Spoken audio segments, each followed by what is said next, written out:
Hello, everyone. I'm Jerry Shikuma, the Home and Community-Based Programs Administrator at ACC. Welcome to our speaker series, where we highlight interesting and thought-provoking speakers from the community. Join us tomorrow when we will have Mary Ellen Burns, who is a food historian and author, come and help us learn how to create a family recipe cookbook. Go to our website at accsv.org to learn all the details and to sign up for Mary Ellen's presentation. That'll be tomorrow at 2 p.m. Now, today, it's my pleasure to introduce a new speaker to ACC, Julie Interrante. Julie is an end-of-life educator. She has decades of experience in hospice and hospital care. She currently provides individual and group counseling, trainings, and workshops, and is the author of a book entitled The Power of a Broken Open Heart. And this book provides caregivers with comfort and meaning for themselves and for loved ones who are dying. You know, here at ACC, one of our goals is to help enhance our community's knowledge about topics that can be significant but also difficult to discuss, like the topics that are related to death and dying. And it occurs to me that a lot of us really prepare for important phases of our lives, like we study and research schools and our employers, we get advice, sometimes unsolicited advice from family and friends about our marriage and about parenting. But how do we learn and prepare for becoming a caregiver to a loved one at the end of their lives? How do we prepare for a part of a very important phase of our lives that's natural? It's dying. How do we prepare? How do we find the language and the heart to be able to say goodbye?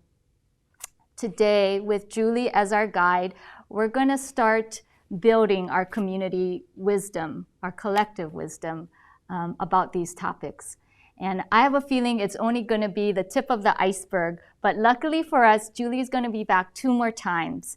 On March 2nd, she'll be back to be able to help us learn how to create meaningful experiences for ourselves and our loved ones with limited time. And then on March 9th, Julie will be back again to help us learn a little bit about what dying looks like and feels like, so we can feel a little bit more prepared and know what to expect. And also begin to understand some of the emotions that we might feel during that time.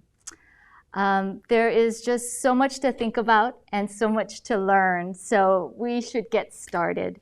Now, without further ado, I really do want to introduce all of you to Julie Interrante. Julie, thanks for being here today. Thank you, Jerry. Thank you so much. And I appreciate everything that you said as you introduced this topic. Particularly what I appreciate is speaking to the idea that we get help and support around so many things in our lives. Right. But we don't really think about that when it comes to end of life. Right. And so what I really want to say to everybody that's here this afternoon, first and foremost, is thank you for taking the time. Thank you for being here, for taking the courage, first of all, because, you know, we happen to live in a culture that doesn't talk very much about end of life or what it looks like or how we prepare for it. And so I'm just thrilled that you're here and want to have this conversation. I've been working in end of life care for more than 35 years and have spoken in many places about it. And some years ago, people would say to me, Julie, you can't use the D word or no one is going to come. And the D word, of course, was dying or death. And I used to say, well, but we have to talk about it. And today, no one warns me about it anymore. So things have changed and things are moving. And that's because of people like you and people like Sally, who is here. And you'll get a chance to hear her story a little bit in a few minutes. But it's because of all of us saying, this is a natural part of our lives. This is who we are as human beings. And it's time to start having the conversation, and to do it consciously and with love and care and understanding. So, so thank you for being here. I do want to introduce Sally. Sally took a class from me called Conversations in Dying just a few weeks ago, and there were things about her story that struck me, and I wanted her to be here to share some of her insights and some of her experience in walking her husband through his dying process. How long has it been now, Sally? 8 months. 8 months, just 8 months ago. And she did have hospice care involved, and I think what she has to share with us about her experience with hospice is important for people to hear from someone who has had hospice in their homes as recently as you have. So thank you for being here, Sally. You know, what I want to start with today is, first of all, to say, if any of you have a question, a comment, something you agree with or disagree with, whatever it is, please feel free to let us know. And I don't know if you can just pop up and talk if you want.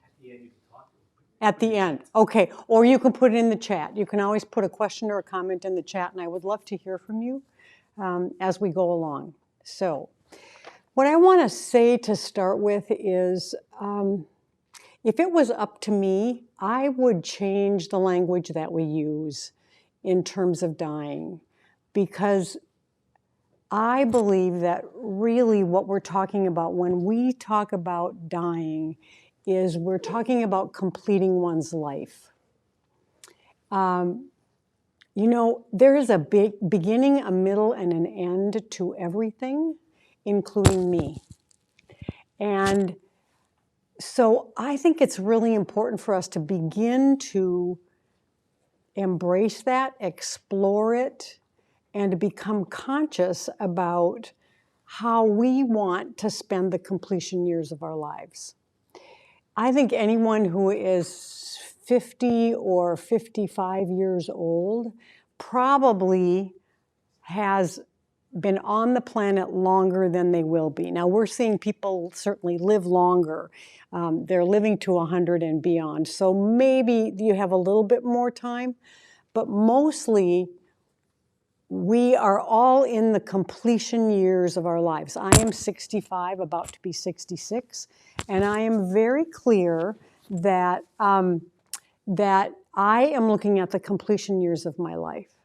Sometimes with an illness, or if something happens, we're looking at completion time and it is shortened.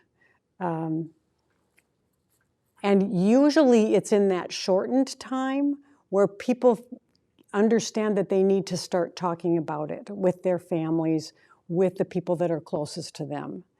I'm here today because I want us to consider having this conversation earlier and learning how to have it and how to bring oneself fully present to the conversation, so that when the time comes for any of us, our families understand what we want, how we feel, and how to show up and be honest and open and loving and caring and present with one another. Because we don't have those conversations in the regular forward movement of our own lives, when we come to the end of our lives, it doesn't just all of a sudden show up. It really is something we have to practice and talk about. So, given that, I want to talk a little bit about ways that we can begin to have the conversation with people that we love. I don't know how many of you have taken time to think about what is important to me as I begin to complete my life. How do I want to be treated? Who do I want to have present? What is important to me when I consider the fact that I am a temporary being and will not be on the planet forever? That there will come a time in my life when I will begin to say goodbye to everyone and everything and all of the ways that I know myself. So I think it's of utmost importance for us to first turn internal and give ourselves some space and a chance to consider those things and then to have the conversation with our families. One of the things that I hear people talk about all the time is that my family doesn't want to talk about it, right? I've had lots of people say, I want to start to have this conversation, but my children say, oh, Mom, come on, you're not dying, right? So what I want to say is we do not have to be dying in the moment in order to have this conversation. So I want to give you a couple of resources about ways that you can begin to have the conversation. I have a little deck of cards here that are called Go Wish cards, okay? This is a lovely way to be able to sit down and start to have the conversation with your family. The reason I think these work so well is because I'm going to flip them open here so you can just see a couple of these. Basically what it is it's asking you to lay these cards out and to choose the top 10 or 15 things that are important to you. I don't know if you can see this. Is it? There we go. Okay. This one says to keep your sense of humor. Right. Thank you. Yes. And then we have, I don't know what that one is, to be kept clean, right? It could be any number of things. And they have all kinds of things listed here that just help us have the conversation that we're not used to having. So I would encourage you to consider having a deck of cards like this. Here's one of the things that works with this. You can have them laying on your table and people are looking at the cards while you're talking.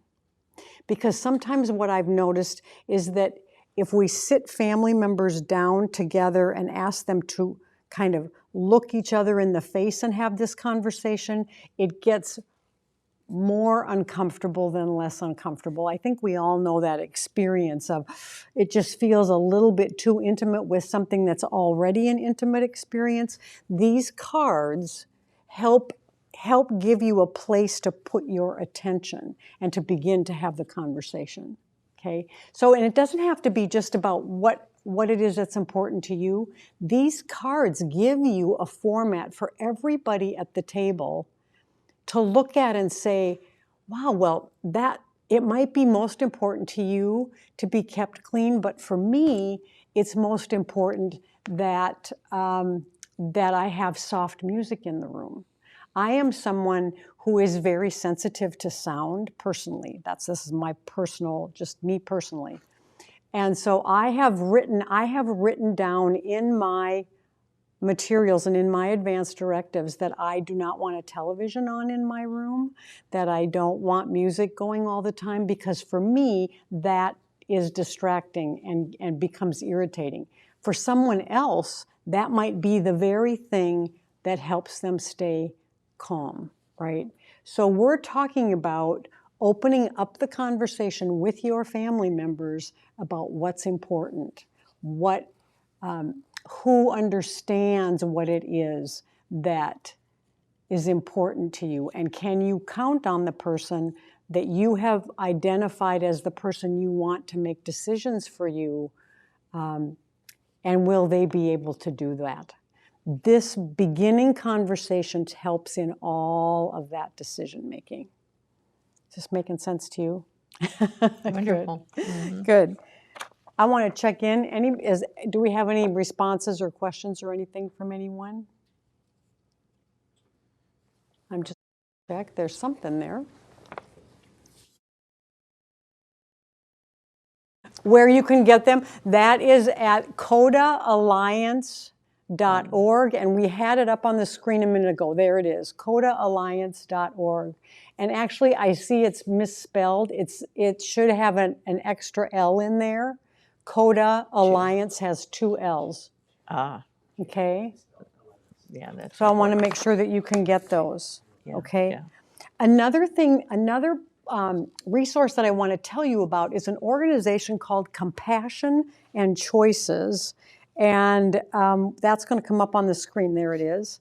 This is a website that has amazing information on it. It is all about end of life. You will find information on here about how to have conversations with your family. You will find information about how to help children have the conversation. You will find information about how to support people through the dying process. And if you want to know about the California Death with Dignity Right to Die legislation that is in place in California, it is also there, compassionandchoices.org. I would encourage everyone to go onto this website and just look around at what is there, right? It will answer a lot of questions. You can email them. They answer you very readily. Okay. Anything else that anybody's asking? Okay. In all honesty, usually when I talk about end of life, there are live people in the room, and usually there's conversation. So it's like I feed so much off of other people that it's taking me a little off center to not have people to look at today. So, so if you have anything that you want to say or ask or anything, please feel free to put it in the chat. So, what do we do when we find out that we have limited time because of illness? It can be a cancer, it can be congestive heart failure, it could be dementia of some sort. At some point, usually what happens is a doctor will say, I'm not thinking there's anything more that we can do for your loved one. And at that point, may tell you that they are ready to make a hospice referral. So what I want to talk a little bit about how that works. So how you become appropriate for hospice care is that you have a prognosis of 6 months or less from your doctor. In other words, your doctor thinks that you are going to live 6 months or shorter, right?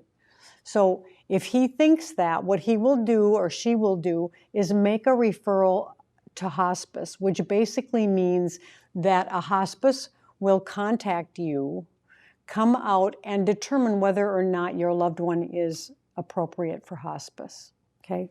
So one of the things I want to clarify about hospice is that if you are admitted into hospice because your doctor thinks that you have 6 months to live or less, does not mean that you are dying immediately. One of the things that scares people the most about hospice is they hear the word and automatically think that means I'm dying and I'm dying soon, okay?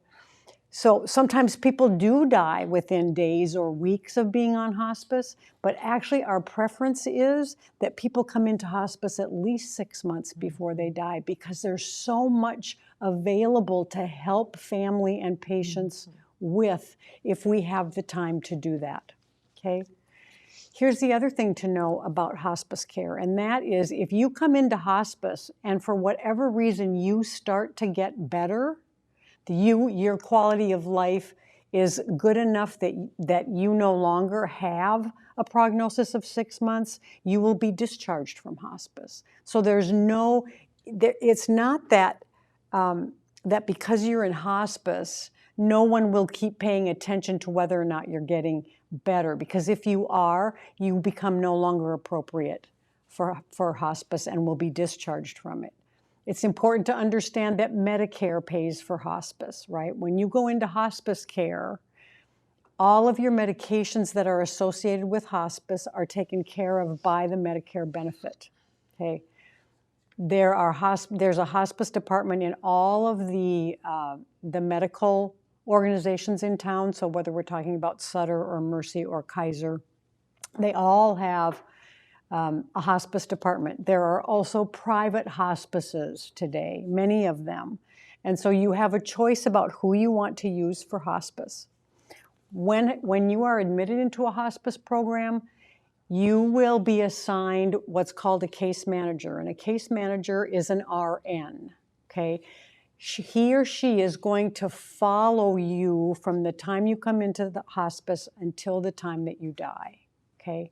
They will come out to your home. You will be assigned a social worker. You will be assigned a home health aide that is there to help with bathing needs. And you are assigned a spiritual care provider. And so I just want you to understand that you are now going to be followed by a whole team, and so will your family. The other thing that happens once you're in hospice is that your case is followed by a much larger team. Okay, there's a much larger team behind the team that comes into your house, and that includes a doctor. So everything about what's going on in your care is being seen by your particular case manager and your team, as well as the larger team, which is housed back in the home office of whomever it is you're dealing with, okay? So at this point, I want to just stop for a minute and just ask Sally to talk a little bit about what her experience was with hospice. She has had hospice involved in several experiences in her life, and so I want to ask her to share some of that. Sally, are you willing to start with that? I'm so grateful to be here. I really, really appreciate your inviting me a part of this because it's so important. And I do want to say I may cry, which is perfectly okay. I'm fine with my tears, and I know Julie is. It was an honor to be a part of her wonderful class, and I learned a lot. I did have 3 experiences with hospice. Excuse me. The first experience was 22 years ago when my first husband died with esophageal cancer that metastasized to the bone. And he was put on hospice within the last month of his life. And I learned from that it would have been better if he'd been starting earlier with that. I also learned how wonderful hospice is. They managed his pain medication as the pain to the bone cancer rose and rose and rose. He didn't have to go in and see the doctor. It was wonderful that the nurse came out and they could handle all of that pain medication. I was very, very grateful and didn't even realize at that point how fortunate we were that he remained ambulatory. He was admitted to the hospital 2 days before he died and was given the choice of going home with hospice or staying in the hospital. He chose to stay in the hospital, and the support that we had there happened to be wonderful. He died there. And then the next experience was, let me go back. Now you are not allowed to go die in the hospital, I found out. In 1990, you mean if you're on hospice? Yeah. Now, Right. in 1999, he was allowed to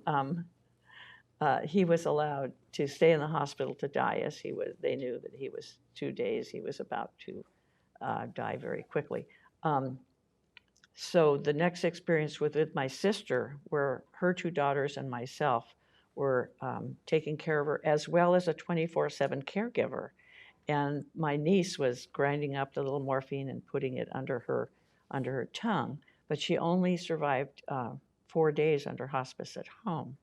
And that brings us to last May and June, when my 96-year-old husband was, through a series of hospital experiences, was diagnosed with a liver abscess.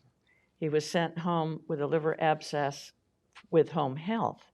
After 4 nights, he had breathing problems, and he went back to the hospital. And they said, after testing him, that he had an incurable fatal blood clot. Go home with hospice now. So we, thank goodness, his daughter, his wonderful daughter, Bernice, was with me. And between the 2 of us, we were able to start handling his needs at home with the help of the hospice. She took care of the CPAP and the oxygen needs. And without her, I would not have been able to handle this at all.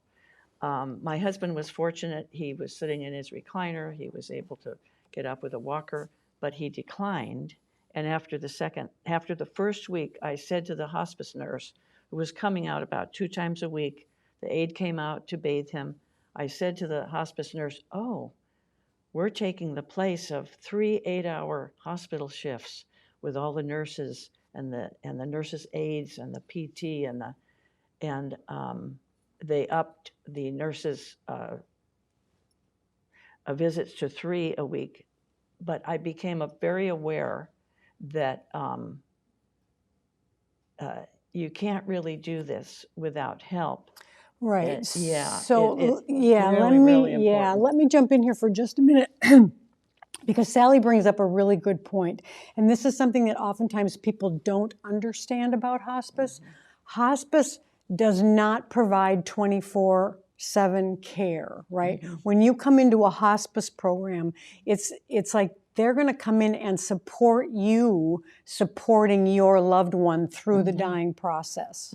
So what you're talking about is you're the ones that will give the medications. They will teach you how to give medications. They will help you with bathing, but they're going to come out probably 2 to 3 times a week. The rest of the time, family is caring for someone who is dying. And one of the things I want to say about this is it's actually really lovely that we can do this. So much of dying has been taken out of the family over the years, and the truth is, being able to be present and to care for someone through their dying is an amazing, deepening, expanding, intimate experience to have with someone. And at the very same time, it's really important for all of us to remember, I cannot do this alone. And that's what I'm hearing Sally say, and I think is so important, because it takes a lot of attention and time and care to help someone through the dying process. Go ahead. Let me just finish. I want to key into something she said, which is that those 3 experiences were the most sacred events of my life, and I wouldn't trade them for anything. To being able to be with the loved one, whether at home or in the hospital, is the most precious experience we can have, and was the greatest spiritual and emotional and personal growth period of my life. I really appreciated it. Yeah. And I appreciate hospice. It just is important to understand that it is exhausting, and you're going to need help. My husband happened to die at the end of his 2nd week in hospice last June, and all 3 of those deaths were very peaceful and very wonderful. And really, Sally, the other thing that I think you're speaking to here that I don't want us to miss is if we have the courage to begin to have the end-of-life conversation with our families early, when we come to the actual experience of our dying, now our families are already on board, right? What I have seen happen so often over the years is no conversation happens until there's a diagnosis and a prognosis that someone is going to die. And now everybody's trying to integrate and cope with that news while at the same time trying to figure out how are we going to do this. If we have that conversation up front, that piece isn't in there. It's like people have already been primed, they're already open, they already have a sense about, okay, we know what mom or dad wants. Now we get to stay close to each other and have the conversation and do the heart and the soul and the emotional and psychological and spiritual work that comes along with anyone that we love dying. So I just appreciate your speaking to that. Thanks for that. There's one other thing I want to say, and then I know we have some questions, and that is that you spoke to having hospice bring the medication that you need. In my opinion, there is no one that's better at pain control than hospice teams. The whole focus of hospice is to keep people as comfortable as they can within the parameters of how comfortable someone wants to be, right? So I know in the experience of my own mother dying, who died about 6 years ago now, her generation was very frightened about morphine. She just kept saying, I don't want any morphine around me. And it took me a long time to explain to her that morphine did not kill people, right? When people hear hospice and morphine, or hospice and pain medication, oftentimes it gets picked up as those medications are going to kill me. And I want to clarify that that's not the case, that keeping someone as pain-free as we can and as aware and conscious as we can is really the goal of hospice. And that is done in combination with input from the family and the person that we're caring for. So I hope that helps clarify that a little bit, because sometimes there's a lot of fear about what happens when we get in hospice, okay? So I understand there are some questions. Can you tell, yeah.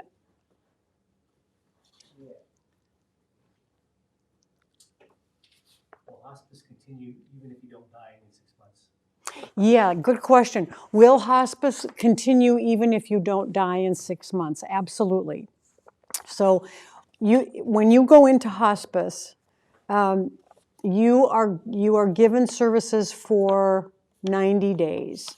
At the end of 90 days, you have to be recertified as still being appropriate for hospice. And so your care team will make sure that you are still meeting the criteria to be covered by hospice, okay?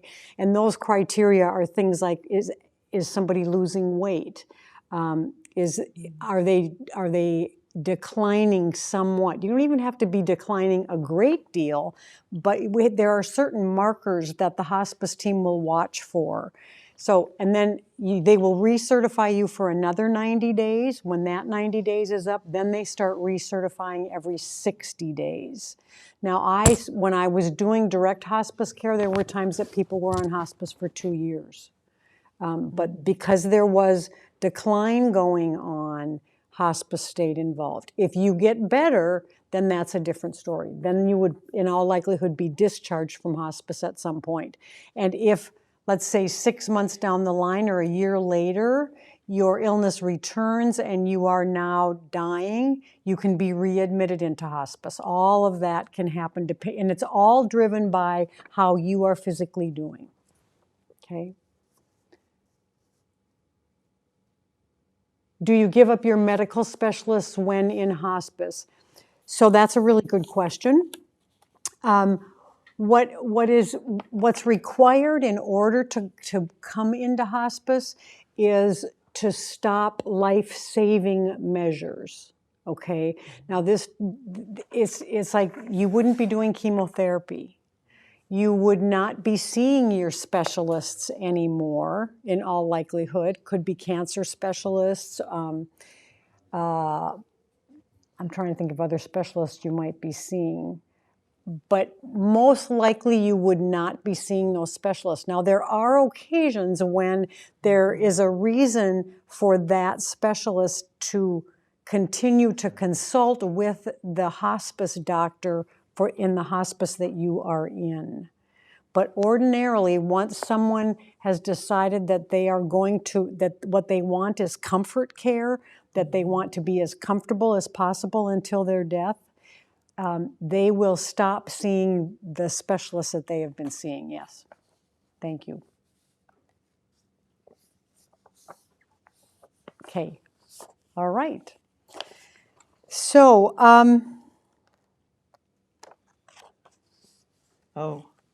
go ahead, Sally. No, Did you have something you wanted to say? No. No? Not right. Okay. There was something on this. Excuse me for interrupting. That's all right, no problem, no problem. Okay, so one of the things that I know people struggle with when they start having this conversation is oftentimes people will say to me, I'm afraid I'm going to cry, right? or I'm afraid I'm going to make somebody uncomfortable if I want to talk about what's important to me in my dying.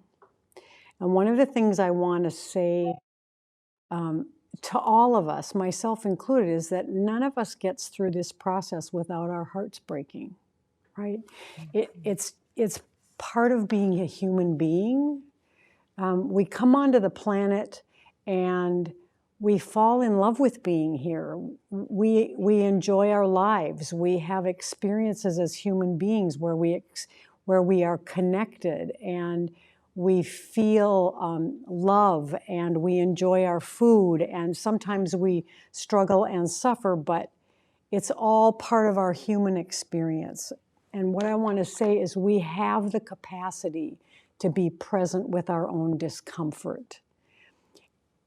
If my family member gets uncomfortable with my wanting to talk about what's important for me in my dying, I just want to remember that discomfort never killed anyone, right? It's like the only reason that it is uncomfortable is because we haven't done it very much.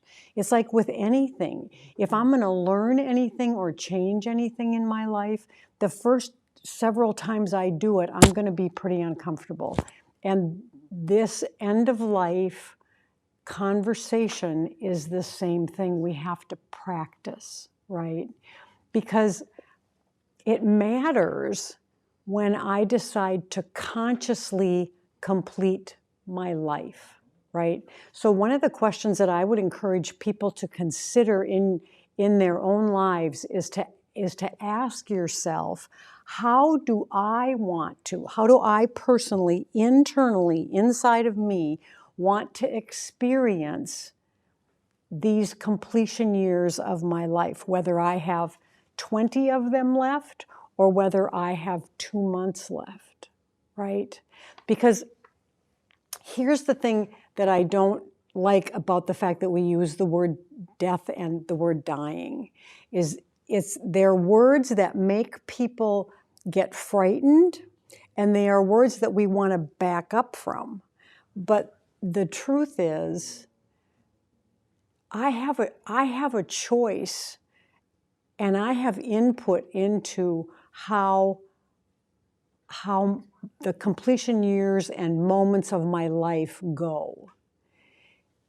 Because the truth is, none of us is really dying. We are living until we no longer breathe, right? So even up to those very last moments and seconds, I'm alive.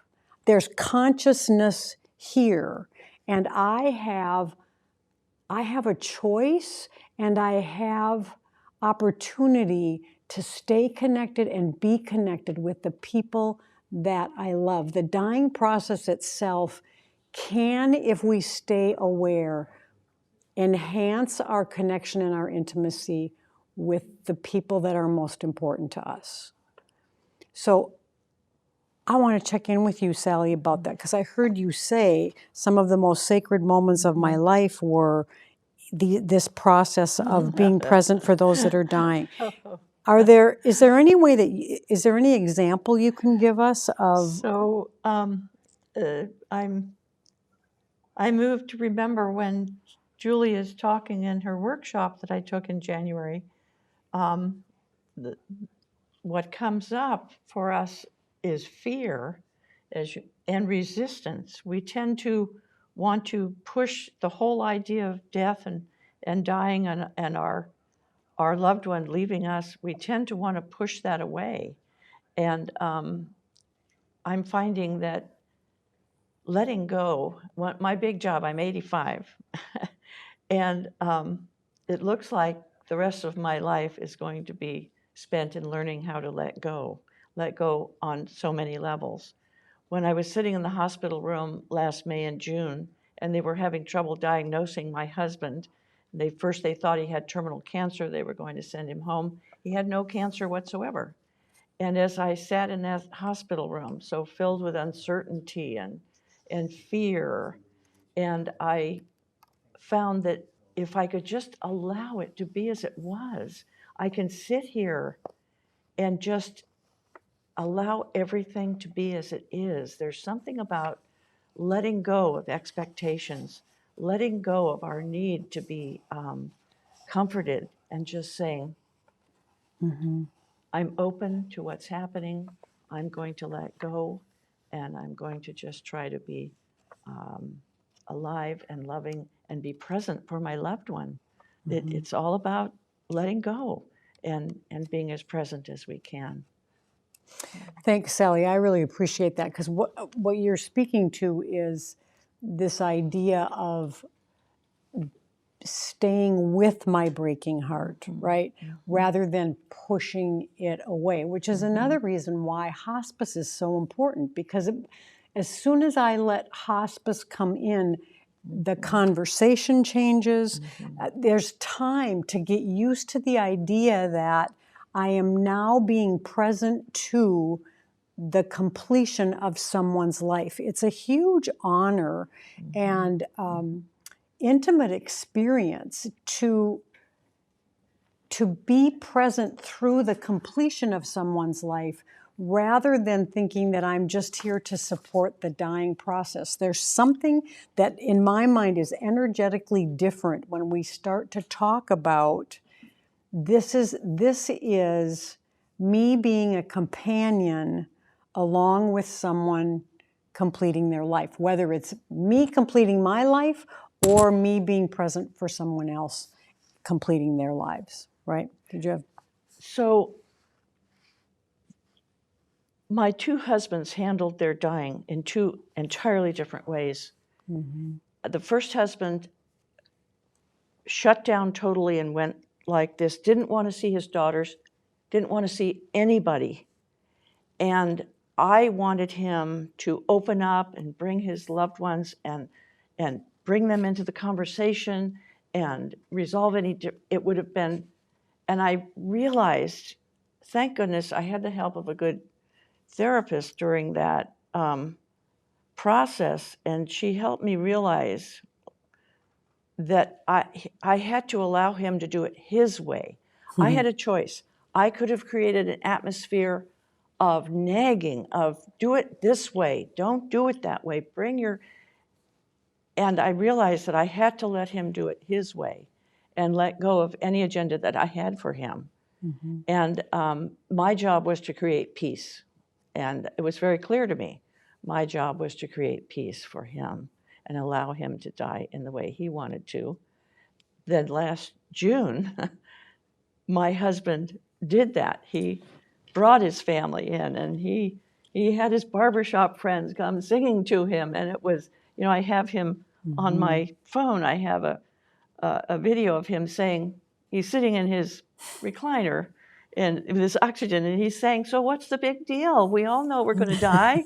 I'm ready. I'm 96. I've had a great life. So these were entirely different, and they involved two different ways of supporting people. So in Ozzy's case last June, all I had to do was kind of get out of his way and support him, and just, it comes down to love. There are several words now that are helping me as I'm trying to rebuild a new life.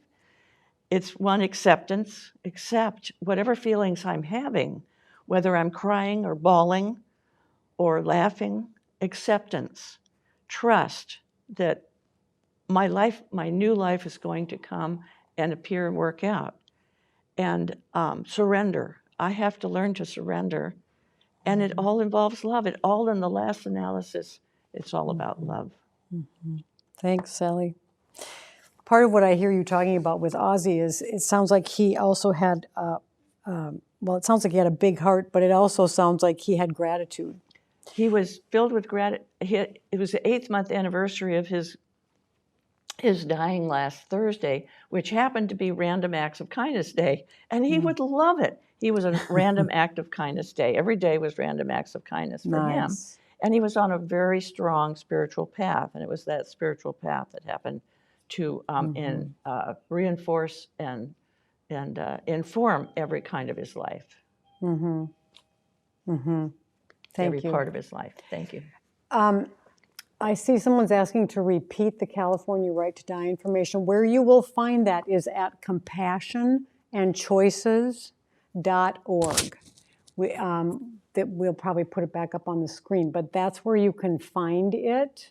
I cannot quote that legislation to you, but I can tell you kind of the basics. You have to have 2 doctors A month say apart, that I you think. are Yeah.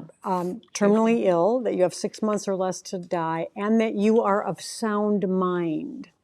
That also has to be part of that. And then there are other things you have to meet, but that's kind of very basically what has to happen. And then you can get support in hastening your death. So, so I would suggest that you go to Compassion and Choices, and you will find that information. They have it for all the states in the any state in the union that has a right to die legislation, but you can find California's there as well. So here's another question. So if you are alone with no family to care for you at home, then hospice would be difficult. You'd have to hire home health care out of your own pocket. In such case, would it be better to lie in a hospital?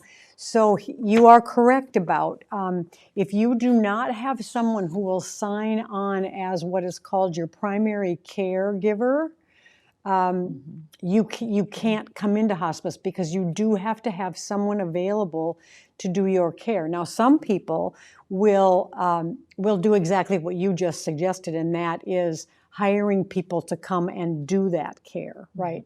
Now, I get that you have to have the resources to do that, and it is not inexpensive to hire 24/7 caregivers. So I also worked, though, with people who didn't have family members that could be there, but they put together a team of friends who agreed to take shifts throughout every single day, and they had one person kind of be the person that interacted with hospice and got the information and signed on as the primary caregiver. So there are ways to make it happen. But if you can't do that, then the rest of your question was, is it better to just be in the hospital? So different hospitals are different. What would more likely happen than the fact that you would die in the hospital is that you would be discharged into a skilled care facility or a facility that has what's called a hospice waiver, which means that they can have patients there who are dying, and then your care would be managed through that care facility. Occasionally, hospitals, if someone is imminently dying, they will go on to comfort care within the hospital. That doesn't happen all that often. I hope that's helpful.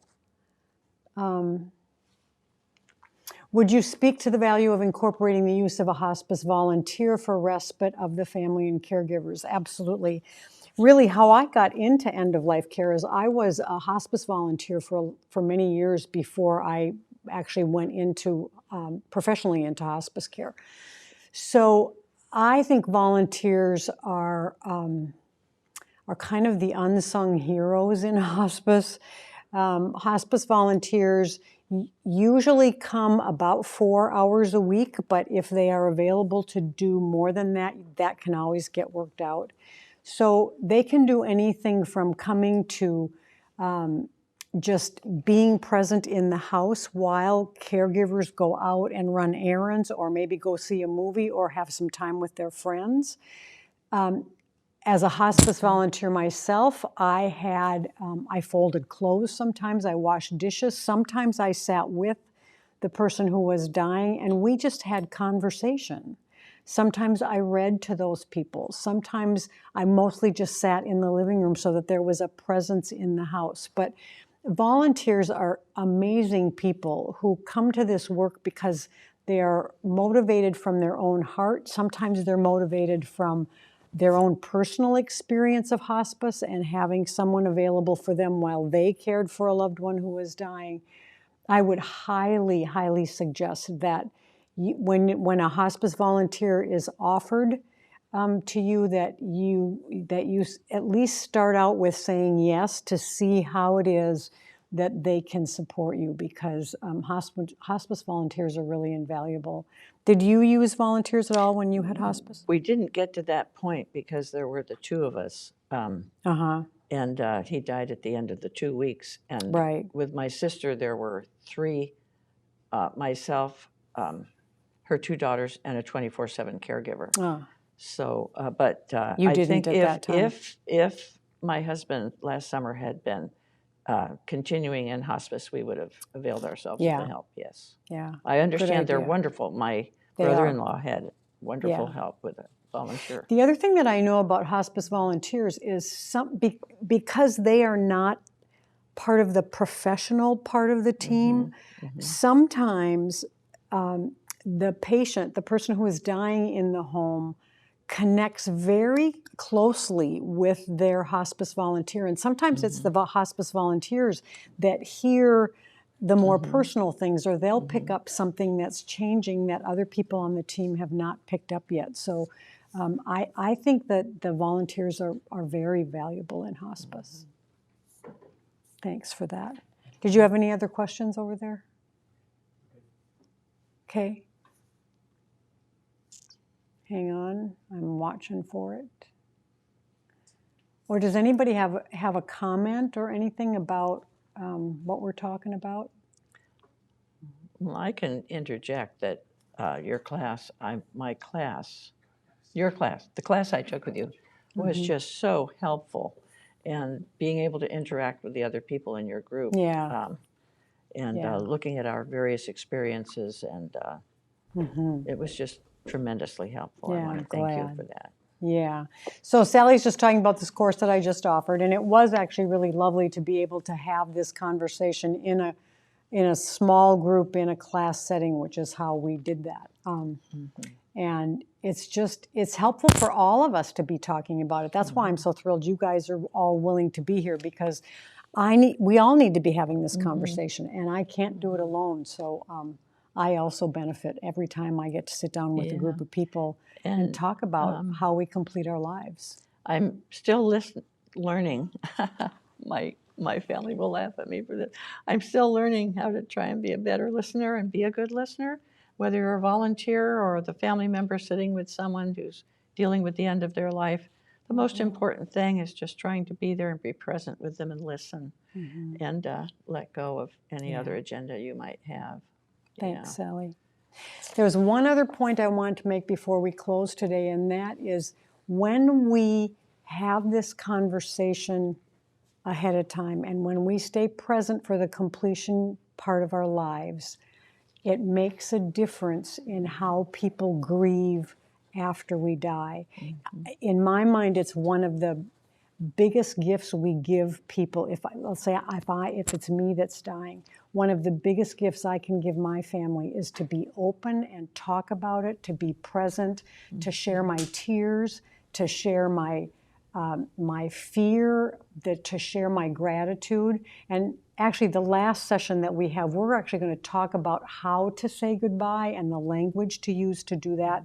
But I just want to make the point today that it matters that we have this conversation, in part because it informs how people grieve later. And anything we can do to help our loved ones walk through the transition of losing us is an enormous gift that we give to people we love. I just want to tell you about my book. I wrote this little book. It's called The Power of a Broken Open Heart. I just want to I want to show it to you quickly. Sometimes people find this helpful. This book came out of my hospice experience, and I learned an enormous amount about life and about dying and about love by doing the work that I did. And so at some point I decided I needed to put some of those stories and some of what I learned into writing. And that's this book called The Power of a Broken Open Heart, Life Affirming Wisdom from the Dying. You can order it on my website, which is julieinterrante.com. And I think that'll come up on the screen as well. And this is the second edition, and I just want you all to know that I had it printed much larger this time because I think it's easier to read, certainly easier for me to read larger print now. So that's it. I'm really glad you've been here with us today. Thank you. Julie and Sally, thank you so much for being here. I can't tell you how much we appreciate you getting us to start on this journey of learning about these topics. I can tell from the comments people have posted that this is something I think that we all find so valuable and important, and I think we need to do more of it. So I want people to know that, again, luckily Julie will be coming back 2 more times. And do you want to just tell folks for next time, just a little explanation of what you'll be talking about? Absolutely. So next week we're going to talk about how to stay present and how to make meaning out of time when we know our time is shortened, right? That we know that we won't be here maybe even 6 months, and how to stay present, live our lives fully, and to help our families live fully with us, even though we know our time is shortened. And there are going to be a couple of women with me, maybe as many as 3, who have either are in the process of doing that as we speak, or have found ways to make meaning, and they've lost a spouse. So it'll be interesting to have this conversation with people who are actually doing it and have done it. So I think it'll so. be a good conversation for sure. I think so too. It's so helpful to have other people's perspectives who have lived in different ways and experienced things in different ways. And that's why I also, again, want to thank you so much, Sally, for being so open and sharing with us today. I can't imagine that it's always easy to do that, but you did it beautifully. So thank you so much. And thanks everyone for joining us again. I think we want to keep having these kinds of conversations around these topics about end of life, because it is really important, and I think it's something that our community really appreciates and is going to benefit from. So thanks for joining us today, and come back next week. Maybe invite a friend or family member or 2 or 3 to come with you, because it might be a great way to start some of these conversations. That's right. Yeah. So thanks everyone. Thanks, and we'll Jerry. see you. Thank you.